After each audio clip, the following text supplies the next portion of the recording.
الشیطان الرجیم بسم اللہ الرحمن الرحیم الحمدللہ رب العالمین والصلاة والسلام علی سید الانبیاء والمرسلین۔ میں تمام عاشقان مصطفیٰ صلی اللہ علیہ وسلم سے مخاطب ہوں۔ جیسا کہ پوری قوم کے علم میں ہے کہ حکومت پاکستان کے اعلیٰ ذمہ داران نے تحریک لبیک پاکستان کے مرکزی امیر قبلہ امیر المجاہدین رحمۃ اللہ تعالی علیہ کی حیات مبارکہ میں 16 نومبر 2020 کو فرانسیسی سفیر کو ملک بدر کرنے کا ایک معاہدہ کیا۔ اس معاہدے کی تکمیل کے لیے دوبارہ 2 ماہ کا مزید وقت 20 اپریل تک مانگا گیا، جس کا باقاعدہ اعلان وزیر اعظم پاکستان نے پوری قوم کے سامنے میڈیا پر کیا۔ یہ معاہدہ خالصتاً حضور صلی اللہ علیہ وسلم کی عزت و ناموس کے لیے ہے۔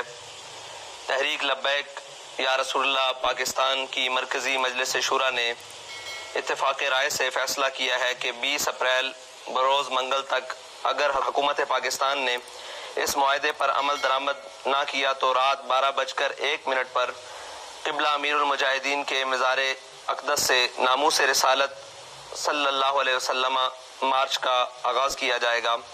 لہٰذا اہلیان پاکستان تمام تر وابستگیوں سے بالا تر ہو کر خالصتاً حضور سید عالم صلی اللہ علیہ وسلم کی عزت و ناموس کے لیے میدان عمل میں آئیں اور اپنے آقا کریم صلی اللہ علیہ وسلم کے سامنے سرخرو ہوں۔